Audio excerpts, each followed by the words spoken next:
우리는 살면서 참혹한 일을 많이 보게 됩니다. 지난 목요일 다운타운에서 총격 사건이 나서 범인을 비롯한 2명이 사망하고 여럿 다쳤다는 보도를 우리는 접했습니다. 짐 보관 창고 가방 안에서 2아이가 죽은 채로 발견되어 조사에 착수한 경찰은 죽은 아이 엄마를 용의자로 보고 한국에서 체포하고 뉴질랜드로 송환하여서 재판 중에 있습니다. 한국으로 눈을 좀 돌려보면 영아 살해 사건이 일어나서 심심찮게 대서특필되고 있습니다. 아이를 죽여 냉장고에 보관하던 부모가 경찰에 붙잡히는 참으로 안타까운 일도 있었습니다.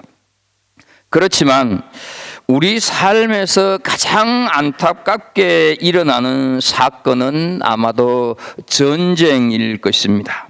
전쟁은 참으로 참혹하기 거지없습니다. 최근 일어난 우크라이나와 러시아의 전쟁은 수많은 사람을 살상하고도 여전히 진행 중에 있습니다. 과거 한국 6.25 전쟁은 가장 짧은 시간에 가장 많은 사상자가 난 전쟁으로 알려져 있습니다. 전쟁은 절대로 일어나서는 안 되는 인류의 큰 재앙입니다. 그래서인지는 몰라도 인생이 참으로 힘들고 어려울 때 우리는 사는 것이 전쟁 같아라는 말을 합니다. 전쟁 같은 하루, 전쟁 같은 내 인생, 이렇게 종종 우리는 인생살이를 전쟁에 비유하기는 합니다. 하지만 우리에게 더 힘드는 것은 전쟁 같은 이 인생이 끝이 보이지 않을 때가 아니겠습니까? 오늘 우리가 함께 읽은 본문은 이스라엘의 왕이었던 다윗의 고백입니다. 그에게 지금 전쟁 같은 고난이 계속되고 있습니다. 도저히 끝날 것 같지 않은 참혹한 시간을 보내고 있습니다. 그래서 다윗은 언제까지입니까? 언제나 이 지긋지긋한 고난이 끝날까라고 항변하고 있습니다. 고난의 문제는 참으로 풀기가 어려운 우리 인생의 숙제입니다.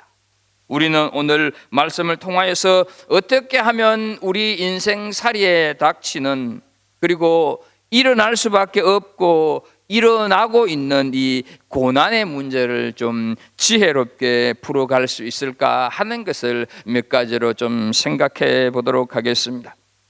첫 번째로, 모든 인생살이의 문제를 주님께 가지고 갈 때 우리는 내게 닥친 고난의 문제를 좀 수월하게 지혜롭게 풀어갈 수가 있을 것입니다. 1절 2절을 보면 여호와여 어느 때까지니까 나를 영원히 잊으시나이까? 주의 얼굴을 나에게서 어느 때까지 숨기시겠나이까? 나의 영혼이 번민하고 종일토록 마음에 근심하기를 어느 때까지 하오며 내 원수가 나를 치며 자랑하기를 어느 때까지 하리이까? 다윗이 지금 토로하고 있는 내용을 보면 그가 당하고 있는 현실이 참담하다 하는 사실을 우리는 충분히 짐작할 수가 있습니다. 물론 지금 다윗이 어떤 공경에 처해 있는지 구체적으로 우리는 알 수는 없습니다. 사울 왕이 죽이려고 하는 그 위험에서 피해 다니고 있을 때였는지, 아니면 아들 압살롬에 의해서 왕의 자리를 다 빼앗기고 쫓겨나고 있을 때인지 분명하지 않지만, 영원히 변민하고 종일토록 마음에 근심하기를, 이 표현에서 알 수 있듯이 지금 다윗의 인생은 절박한 현실인 것만큼은 사실입니다. 그런 상황에서 다윗의 탄식은 단순한 애원이나 단순한 절규가 아니었습니다. 어느 때까지입니까? 라고 하는 탄식은 하나님과의 관계에서 단절된 채로는 잠시도 살 수가 없다고 하는 다윗 자신의 신앙 고백 차원에서 구원의 손길을 갈망하는 간절함이 포함되어 있는 외침이다 하는 것이죠. 그래서 다윗은 하나님께서 지금 자신에게서 얼굴을 돌리고 숨어 계신다고 이렇게 표현을 하고 있습니다. 그만큼 다윗은 하나님으로부터 버림받아서 곤란한 상황에 처하게 되었음을 지금 통회하면서 주님의 구원을 간절히 간구하고 있다 하는 것이죠. 이런 복잡하고 고통스러운 현실을 보면 어쩌면 하나님에 대한 신앙적인 회의가 찾아온 것 아닌가 하는 느낌을 받을 수가 있습니다. 그래서 다윗은 2절에서 나의 영혼이 번민하고 종일토록 마음에 근심하기를 이렇게 호소하고 있다 하는 것이죠. 자신을 둘러싼 원수들이 자신을 치고 자랑하고 있을 때 다윗은 다시 한번 하나님에게 호소하고 있습니다. 어느 때까지입니까? 라고 계속해서 외치고 있다 하는 것이죠. 이렇게 반복해서 외치고 있는 표현은 하나님께서 하루빨리 자신을 구원해 주실 것을 역설적으로 표현하고 있는 말씀인 것입니다. 여기서 우리는 비록 비참하고 참담한 상황에 놓인다 할지라도 모든 문제를 하나님께 가지고 나아가 하나님의 도우심을 기대하고 있는 다윗의 모습에서 우리도 한 가지 배울 수 있는 것, 우리의 삶의 문제를 하나님께 가지고 나아가야 된다 하는 것이죠. 다윗은 그 누구보다도 지금 참담하고 당혹스러운 상황에 내몰리게 되었습니다. 그럼에도 불구하고 다윗은 불평하거나 원망하는 것 아니라 하나님과의 관계, 다시 말씀드리면 하나님과 자신과의 그 영적으로 거리가 멀어질까 봐 지금 계속해서 두려워하고 있다 하는 것이죠. 내가 당하는 이 고통이 문제가 아니라 이 고통 때문에 하나님과 나와의 관계가 멀어질까 봐 거기에 다윗은 초점을 두고 지금 호소하고 있다 하는 것이죠. 하나님과의 거리가 멀어져서 더욱 공고한 상황에 처해지지 않을까 두려워하면서 하나님의 긍휼과 자비를 구하고 있다 하는 사실이죠. 때론 우리도 기가 막힌 상황에 내몰릴 때가 있지 않습니까? 하나님과의 관계가 완전히 단절되고 영적인 교감이 전혀 느껴지지 않은 상황에 처하게 되는 경우도 있습니다. 이런 고난을 역전시키는 삶이 되기 위해서는 우리는 과연 어떻게 해야 하겠습니까? 우리를 죽이려고 달려드는 삶의 문제 앞에서 우리가 어떻게 처신해야 하겠는가 하는 것이죠.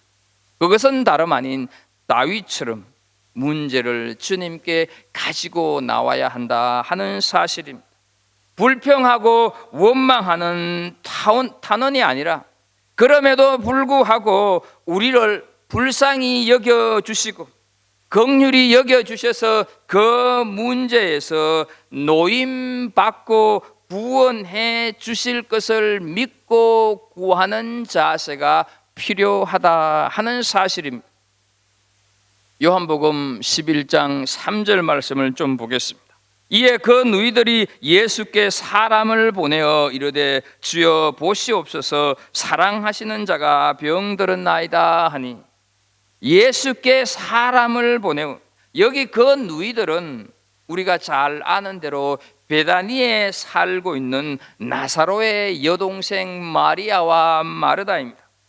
오빠인 나사로를 부모처럼 남편처럼 의지하면서 살던 오누이들이 바로 이들이다 하는 것이죠. 그런데 그 가정의 기둥이었던 나사로가 병들었습니다. 이때 마리아와 마르다는 약국이나 의원을 찾아가지 않고 예수께로 사람을 보냈다 하는 사실, 여러분 이것이 우리에게 어떤 의미를 던져주고 있습니까? 자신들의 가장 절박한 그 문제를 가지고 예수님께로 나아갔다 하는 사실이죠. 마가복음 7장 25절입니다. 이에 더러운 귀신 들린 어린 딸을 둔 한 여자가 예수의 소문을 듣고 곧 와서 그 발 아래에 엎드리니, 귀신 들려서 고통스러워하는 딸을 둔 어머니가 예수님께 나왔습니다. 그 여인을 가리켜서 26절을 보게 되면 헬라인이요 스로보니게 족속이라 이렇게 표현을 하고 있습니다. 스로보니게 족속이라고 하는 말은 시리아 지역 페니키아 출신이란 뜻으로 예로부터 굉장한 자긍심이 많이 가지고 있던 민족이었습니다. 다시 말해서 헬라인 이 스로보니게 여인이라고 하는 것은 이방인이요 아주 도도하고 콧대가 높은 귀족 출신, 이런 뜻을 가지고 있습니다. 콧대 높은 여인도 체면불구하고 자기 인생의 큰 고통을 예수님께 가지고 나왔습니다. 예수님께 가지고 나왔을 때 어떻습니까? 나사로는 살아났었고 이 여인의 딸은 고침을 받았다 하는 것이죠. 예수님은 그가 누구이든지 간에 결코 마다하시는 분이 아닙니다. 결코 모른 척 하시지 않습니다. 창기도 죄인도 고관대작도 결코 예수님께서는 외면하시지 않습니다. 그래서 마태복음 11장 28절 말씀에 보게 되면 수고하고 무거운 짐진 자들아 다 내게로 오라 내가 너희를 편히 쉬게 하리라 말씀을 하고 있습니다. 그런데요, 오라고 하시는데 왜 오시지 않습니까? 하는 질문을 여러분들에게 좀 드려보고 싶습니다. 인생의 짐을 내려놓으시라고 말씀을 하는데 왜 여전히 지고 계시느냐 하는 것이죠. 무엇이든지 혼자 끙끙거리지 말고 예수님께 가지고 나오는 은혜가 있기를 주의 이름으로 축복합니다. 이것이 바로 주님과 영적인 거리가 가까운 참 신앙인의 모습이다 하는 것이죠. 내게 있는 고난과 고통도 문제이지만 그 문제를 어떤 식으로 풀어나가느냐 하는 데서 우리의 신앙의 모습을 볼 수가 있다 하는 것이죠. 간절히 바라기는 주님은 우리가 어떤 상황을 만나더라도 그 삶의 문제를 가지고 나오기를 원하고 계시고 그렇게 나오기만 하면 들어주신다 하는 사실, 이 은혜를 우리가 깨닫는 복된 시간이 되기를 주의 이름으로 축복합니다. 두 번째, 고난을 지혜롭게 풀어가는 방법은 내 영안이 열리는 것입니다. 3절을 보면 여호와 내 하나님이여 나를 생각하사 응답하시고 나의 눈을 밝히소서 두렵건대 내가 사망의 잠을 잘까 하오며 말씀을 하고 있습니다. 다윗은 본격적으로 고난의 문제에 대해서 하나님의 개입하심이 있기를 기도하고 있습니다. 그래서 이 3절 생각하사 응답하시고 눈을 밝히소서라고 하는 표현에는 하나님의 간섭하심과 구원하심을 간구하는 시인의 간절함을 거기에 담아내고 있다 하는 것이죠. 여기서 생각하사라고 하는 말은 주목하여서 바라보는 것을 의미합니다. 그리고 응답하시고라고 하는 단어는 아주 강한 명령형으로 쓰이고 있습니다. 이렇게 사용된 이유는 이 간구만은 하나님께서 반드시 들어주셔야 한다는 의미입니다. 이렇게 다윗은 비참한 상황 속에서 하나님께서 자신의 상황을 골똘히 봐주시기를 간절히 바랬었고 하나님으로부터 오는 응답을 듣기를 절실히 소원했다 하는 사실이죠. 그리고 하나님의 행하심을 볼 수 있도록 나의 눈을 밝히소서, 나의 영안이 열리게 하옵소서라고 기도했다 하는 것이죠. 더욱이 다윗은 아주 보다 상세하게 하나님께서 응답해 주셔야 할 이유를 제시하고 있는데 3절 하반절에 보게 되면 내가 사망의 잠을 잘까 하오며, 이 표현이 하나님의 도우심이 필요한 이유로 제시되고 있다 하는 것이죠. 만약 하나님께서 도와주시지 않으면 내가 사망의 잠을 자게 되면 어떡합니까? 두려워서 이렇게 얘기하고 있는 것이죠. 사망의 잠, 내가 하나님이 도와주시지 않으면 믿음으로 내 모든 것을 다 포기하고 죽어버리면 어떡합니까? 이런 고백을 하고 있는 것이죠. 계속되는 고난, 좀처럼 풀리지 않는 것 같은 고난이 지속된다면, 그리고 탄식이 터져 나올 수밖에 없는 상황이 지속된다면 그 누구든지 사망의 잠을 잘 수 있는 것이 인간들의 연약한 모습 아니겠습니까? 사랑하는 우리 성도 여러분, 삶의 고통을 만났을 때 어떻게 대처해 오셨습니까? 인생의 절벽처럼 보이는 절망의 현실이 우리에게 직면해졌을 때 우리의 반응은 어떠해야 하겠습니까? 그때 가장 먼저 떠오르는 단어가 무엇입니까? 보통은 불평과 원망 그리고 분노일 것입니다. 그리고 자신을 탓하거나 남을 탓하는 경우가 있습니다. 심지어는 하나님을 향해서 원망을 쏟아놓기도 합니다. 그런데 오늘 본문에서 다윗의 신앙적인 태도는 우리에게 좋은 귀감을 보여주고 있다 하는 사실이죠. 그는 자신의 삶의 문제를 그대로 안고 주님이 개입하실 것을 간절히 간구하고 있습니다. 인생의 시작과 끝이, 삶의 출발과 마침이 그는 하나님이심을 너무너무 잘 알고 있었기 때문입니다.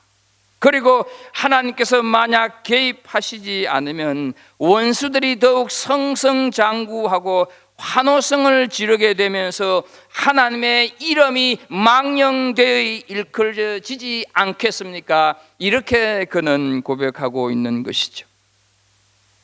우리는 원수들의 그 환호성에도 결코 주눅들지 않고 자신에게 닥친 고난을 아름답게 이겨냈던 믿음의 조상인 욥을 잘 기억하고 있습니다. 그는 하나님께서 인정하시는 동방의 의인이었습니다. 그런데 하루아침에 10명의 자녀들이 다 죽고 그 많던 수많은 재산들이 사라졌습니다. 아내마저 외면하는 상황에서 몸에 병까지 생겼습니다. 그러나 욥은 하나님을 원망하지 않았습니다. 일시에 순식간에 10명의 자식들이 다 죽었는데 과연 재정신일 부모가 있겠습니까? 욥기 1장 22절을 좀 보겠습니다. 이 모든 일에 욥이 범죄하지 아니하고 하나님을 향하여 원망하지 아니하니라. 그러면서 욥은 참으로 우리에게 너무너무 부러운 신앙 고백을 오늘 우리에게 알려주고 있습니다. 욥기 1장 21절입니다. 이르되 내가 모태에서 알몸으로 나와사온즉 또한 알몸으로 그리로 돌아가올지라. 주신 이도 여호와시요 거두신 이도 여호와시오니 여호와의 이름이 찬송을 받으실지니이다. 여러분, 세상은 피할 수만 있으면 고통을 피하라고 가르치고 있습니다. 그러나 고통을 피한다고 해서 그 고통을 피할 수는 없습니다.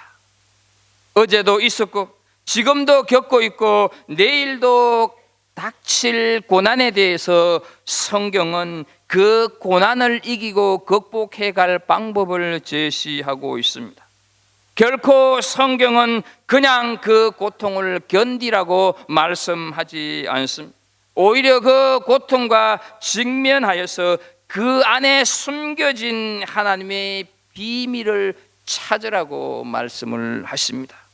적극적으로 고통을 다룰 것을 가르치고 계신다 하는 것이죠. 어떤 학자가 하얀 누에 꽃이 안에 있는 애벌레가 꽃을 뚫고 나오려고 안간 힘을 쓰는 것이 너무 애처로워서 쉽게 구멍을 내 주었다고 합니다. 그런데요, 그렇게 그 쉽게 내어준 구멍으로 나온 애벌레는 날아야 되지 않습니까? 근데 아무리 있어도 이 애벌레가 기어다니기만 할 뿐 날지 않더라는 것이죠. 너무 이상한 나머지 왜 이 애벌레가 날지 못하는 거지 하면서 연구한 결과 애벌레가 그 고치를 뚫고 나오기 위해서 안간 힘을 쓰는 동안 날 수 있는 힘이 그 애벌레에게 생기게 되는데, 이 학자가 애처로워서 그냥 뚫어준 구멍으로 수월하게 나오는 바람에 날 수 있는 힘을 만들지 못했기 때문에 날지 못하고 있다고 하는 사실을 학자가 알게 된 것이죠. 애벌레가 나방이 되어서 날 수 있는 힘은 스스로 고추를 뚫고 나온 때 생긴다고 하는 사실을 기억하십시오. 그것이 여러분 고난의 의미가 아니겠습니까? 우리는 고통이 밀려오면 빨리 지나가기를 바랍니다. 또 그 고통이 빨리 제거되기를 바랍니다. 그런데 과연 고통이 빨리 제거되는 것만이 기뻐할 일일까요? 그렇지만 고난의 의미를 제대로만 안다면, 고통의 의미를 제대로만 깨닫는다고 하면 그 고난을 대하는 마음가짐이 달라지지 않겠습니까?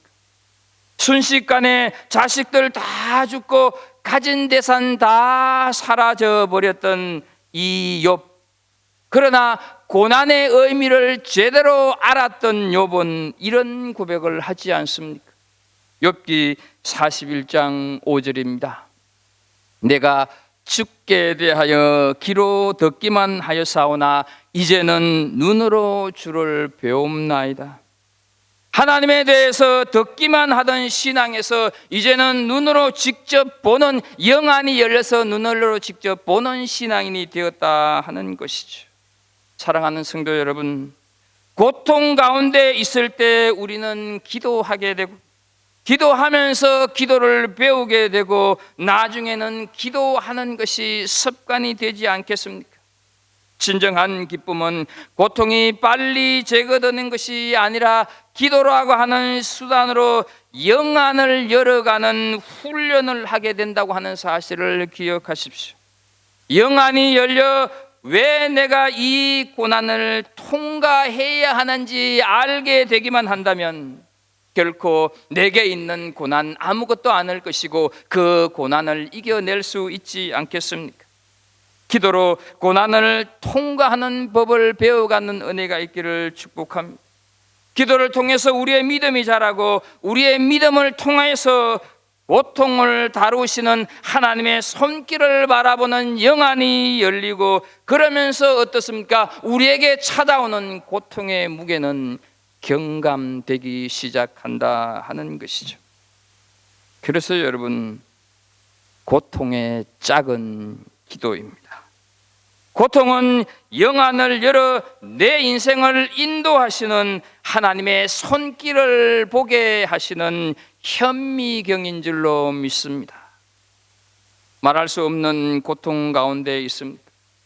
도저히 감당할 수 없는 삶의 문제가 있다면 이전에 보지 못한 신령한 비밀을 보게 하시려고 하는 하나님께서 내 영안을 여시기 위함임을 깨닫는 은혜가 있기를 축복합니다. 우리가 그리스도인으로 살아간다고 하는 것은 우리를 통하여서 역사하신 하나님의 위대하심과 우리를 가장 선한 곳으로 인도하시는 분이라는 사실을 영안으로 보고 증명하는 사람이 바로 우리 그리스도인이라고 하는 것을 기억하십시오. 우리 모두가 그런 간증과 고백이 우리의 삶 속에서 일어나는 은혜가 있기를 축복합니다. 세 번째, 고난을 지혜롭게 이기는 방법은 역설적으로 그 고난을 노래할 수 있어야 합니다. 5절 6절을 보면 나는 오직 주의 사랑을 의지하여 싸우니 나의 마음은 주의 구원을 기뻐하리이다. 내가 여호와를 찬송하리니 이는 주께서 내게 언덕을 베푸심이로다. 다윗은 지금 여기서 아주 급반전의 고백을 하고 있는 것을 보게 됩니다. 절망의 어둠 속에 갇혀있는 분위기에서 갑자기 기쁨의 노래가 있고 찬송이 울려 퍼지는 밝은 모습으로 전환되고 있다 하는 사실이죠. 6절, 내가 여호와를 찬송하겠습니다. 왜냐하면 하나님께서 나를 후대하셨기 때문입니다 라고 하는 이 고백은 다윗의 기도에 드디어 하나님께서 개입하시기 시작했다고 하는 의미가 아니겠습니까? 하나님께서 멀리 하셨던 영적인 거리를 확 좁혀서 다윗에게로 되돌리셨다 하는 의미인 것이죠. 이 급전환을 보여주는 표현이 5절 나는 주의 사랑을 의지하여 싸우니 라고 하는 다윗의 신앙 고백에서 알 수가 있습니다. 왜냐하면 이 5절 사랑이라고 하는 단어를 우리가 전에 보고 있던 개역 한글 성경에서는 인자라고 하는 단어로 사용하고 있습니다. 여러분, 인자는 히브리어로 헤세드라고 하는 것 다 알고 계실 것입니다. 헤세드는 하나님의 성품을 가장 잘 표현하는 말로 하나님의 언약적인 사랑을 말씀하고 있는 단어입니다. 다윗은 언약의 하나님께서 과거에도 그 사랑을 베풀어 주신 것처럼 극심한 고통으로 절망적인 상황인 지금도 그 사랑을 베푸셔서 구원해 주실 것을 믿음으로 확신하기에 비록 어찌하여 언제까지라고 탄식하기는 했지만 지금 닥친 재앙은 잔혹한 하나님의 심판이 아니라 하나님의 구원의 섭리에 속하는 하나님의 개입이다 하는 사실을 그는 깨달았던 것입니다. 그래서 하나님의 인자하심을 의지하기에 고난 중에도 기뻐하고 찬양할 수 있다고 하는 고백을 지금 다윗이 하고 있는 것입니다. 성도는 이렇게 고난을 즐거움으로 노래할 수 있는 비결을 깨달은 사람이라고 하는 것을 기억하십시오. 고난을 기쁨으로 찬송으로 이겨낸 그리스도인 한 사람을 소개하면서 오늘 말씀을 마칩니다. 그는 우리가 익히 알고 있는 바울 사도입니다. 고린도후서 11장 16절 이하의 말씀에 보게 되면 그가 어떤 고난과 고통을 당했는지 충분히 알 수가 있습니다. 40에 하나 감함매, 다시 말해서 채찍질을 5번 당했다고 말합니다. 그리고 3번 퇴장으로 맞았다고 말합니다. 이 퇴장은 이 가죽건 끝에 납을 달아놓고 때리기 때문에 채찍을 휘두를 때마다 맞는 사람의 살점이 찢겨 나갔습니다.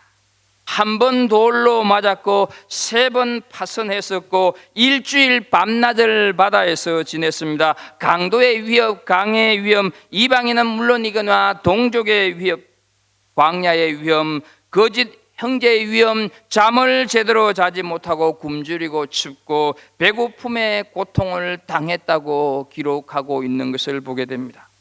여러분, 한 인간이 인생을 살면서 고난을 당해도 이 정도까지일까 할 정도로 바울 사도는 고난과 싸워야 했던 인생을 살았습니다. 그뿐 아닙니다. 바울 사도는 어떤 질병인지 구체적으로 드러나지는 않지만 육체적인 가시 질병으로 시달려야 했습니다. 그래서 그 고침을 받기 위해서 하나님 앞에 기도한 것 우리가 아시지 않습니까? 그런데요, 하나님께서 고쳐달라고 하는 바울 사도의 기도를 들으셨습니까? 고린도후서 12장 9절입니다. 나에게 이르기를 내 은혜가 네게 족하도다. 이는 내 능력이 약한 데서 온전하여짐이라 하신지라. 그러므로 도리어 크게 기뻐함으로. 여러분 어떻습니까? 고쳐주기는커녕 하나님께서 바울 사도에게 주시는 은혜가 족하다 이렇게 말씀을 하고 있습니다. 여러분 너무너무 아픈데 너무너무 고통스러운데 그만 거쳤으면 좋겠는데 이제는 그만 사라졌으면 좋겠는데 오히려 네 은혜가 네게 족하다 이렇게 말씀을 하고 있습니다. 이 족하다고 하는 말씀을 종종 우리가 인용하는 현대인의 성경에서는 충분하다라고 번역을 하고 있습니다. 여러분 뭐가 도대체 충분합니까? 죽고 싶은데 지긋지긋한데 살고 싶지 않은데 옥상에서 뛰어내리고 싶은데 은혜가 충분하다 이렇게 하나님이 말씀을 하십니다. 그런데요, 하나님의 은혜가 충분하다고 하는 말씀을 듣고 바울 사도가 어떻게 했습니까? 무슨 이런 하나님이 있냐고 하면서 하나님을 원망했습니까? 불평했습니까? 신앙을 포기했습니까? 하나님을 떠나고 말았습니까? 전혀 그렇지 않았습니다. 근데 여러분 어쩌래 한번 보십시오. 도리어 크게 기뻐했다 이렇게 말씀을 하고 있습니다. 어떻게 그런 현실에서 기뻐할 수가 있겠습니까? 어떻게 이런 삶을 살아낼 수가 있겠습니까?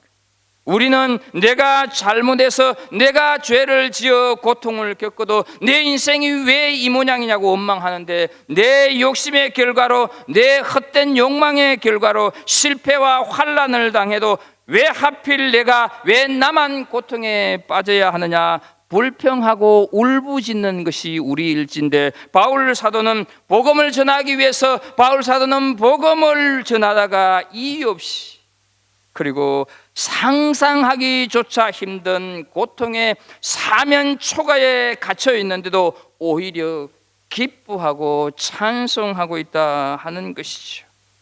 그러면서 그는 이런 신앙 고백을 하면서 고통 속에 살아가고 있는 우리들에게 알려지고 있는 말씀 고린도후서 12장 10절입니다. 그러므로 내가 그리스도를 위하여 약한 것들과 능력과 궁핍과 박해와 공고를 기뻐하노니 이는 내가 약한 그때가 강함이라. 진실로 아름다운 삶의 고백 아니겠습니까? 우리가 왜 고난 중에도 기뻐해야 하고 찬송해야 할 이유가 어디에 있습니까?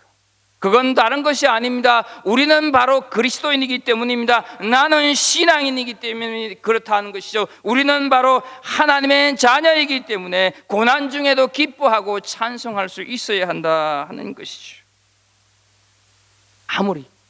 우리가 아무리 고난 속에 있어도 우리는 결코 무너지지 않습니다. 우리가 인생을 살면서 매 순간 사망의 음침한 골짜기를 만날지라도 결코 우리는 넘어지는 존재가 아니라고 하는 사실을 기억하십시오. 왜 그럴까요? 왜 이유가 무엇이겠습니까? 하나님은 분명코 로마서 8장 35절에서 말씀합니다. 누가 우리를 그리스도의 사랑에서 끊으리요? 환난이나 공고나 박해나 기근이나 적신이나 위험이나 칼이라. 이어서 38절 39절에 보게 되면 내가 확신하노니 사망이나 생명이나 천사들이나 권세들이나 현재 일이나 장래일이나 능력이나 높음이나 깊음이나 다른 어떤 피조물이라도 우리를 우리 주 그리스도 예수 안에 있는 하나님의 사랑에서 끊을 수 없으리라. 아멘. 그 무엇 그 누구도 우리를 하나님의 사랑에서 끊을 수가 없기 때문에, 끊지 못하기 때문에 우리는 고난 중에도 찬송할 수 있는 것입니다. 사실 고난 중에 노래할 사람이 얼마나 있을까요? 그렇지만 여호와를 의지하는 신앙인은 적어도 내가 그리스도인은 모든 일이 주님의 섭리와 주님의 능력 안에 있음을 확신하는 삶을 살기에 그 고난마저도 주님의 섭리 안에 있음을 인정해야 하는 것입니다. 이것을 깨닫게 될 때 고난은 저주가 아니라 하나님의 백성으로 인도하는 도구라고 하는 사실을 고백하게 되는 것입니다. 그래서 주님을 신뢰하는 신앙인은 고난 중에 오히려 노래하는 삶을 살아갈 수가 있다 하는 것이죠. 심지어 고난 뒤에 오게 될 하나님의 자비, 하나님의 은혜를 간구하게 되는 것이고 하나님께서 베풀어 주실 풍성한 복을 기억하게 된다 하는 것이죠. 우리가 살아가는 삶의 현장에서 수없이 만나는 것이 고난입니다. 지금도 건강으로 인한 고난의 강을 건너가고 있는 사람이 있습니다. 경제적인 두려움으로 인해서 정글 같은 고난의 숯불을 헤치고 가는 사람이 있습니다. 관계의 어려움으로, 심리적인 어려움으로 인해서 파고드는 고난을 경험하면서 살아가고 있는 사람이 있습니다. 사랑하는 우리 성도 여러분, 이런 문제로 인하여서 내 신앙마저 흔들리고 있는 것처럼 느껴진다고 하면 담대히 주님께 나오는 은혜가 있기를 축복합니다. 그리고 주님의 인자를 사모하실 수 있기를 바랍니다. 주님의 구원을 바라는 그런 간구를 들어보실 수 있기를 축복합니다. 고난을 통해서 주실 하나님의 은혜와 복을 노래하십시오. 그러면 우리가 알 수 없는 방법으로 고난의 강을 건너서 풍성한 하나님의 은혜가 가득한 풍요로운 우리의 삶을 살게 할 것입니다. 우리는 전쟁과 같은 삶을 살아가고 있다고 해도 과언이 아닐 것입니다. 숨이 턱턱 막히는 메마른 광야 같은 인생길을 걷고 있는지도 모를 것입니다. 그런데 오늘 말씀을 통해서 우리가 말할 수 없는 고통, 도저히 더 이상 견딜 수 없는 고난이 지속되는 그런 현장 속에 우리가 있다 할지라도 그 모든 문제를 주님께 가져 나오라고 말씀을 하십니다. 모든 문제의 해결의 키는 바로 우리 주님이 가지고 계심을 인정하고 주님의 도우심을 간구하라고 말씀합니다. 그래서 영안이 열리기를 소망하라고 하시는 것입니다. 더 나아가서 오히려 고난을 노래하는 삶을 살아라고 말씀하고 있습니다. 고난 중에 있는 우리에게 하나님께서 또 이런 말씀을 하십니다. 고린도후서 1장 5절입니다. 그리스도의 고난이 우리에게 넘친 것 같이 우리가 받는 위로도 그리스도로 말미암아 넘치는도다. 내가 고난 받는 만큼 위로도 받는다 하는 말씀, 내가 5가지 고난을 받는다고 하면 하나님의 위로, 예수 그리스도로부터 오는 위로도 5가지가 된다, 이렇게 말씀을 하고 있는 것이죠. 고난이 있다 할지라도 오히려 그 고난을 통해서 복을 주시는 하나님의 이름을 찬송하고 노래하라고 하는 말씀을 기억해서 정말로 우리 인생이 리듬이 없어도 춤을 추는 복된 성도의 삶을 살아가는 은혜가 있기를 예수 그리스도 이름으로 축복합니다. 하나님 아버지, 고난 많은 세상을 살아가면서 우리는 그 고난에 지치고 그 고난에 넘어지고 그 고난에 우리는 울부짖을 때가 많이 있습니다. 하나님,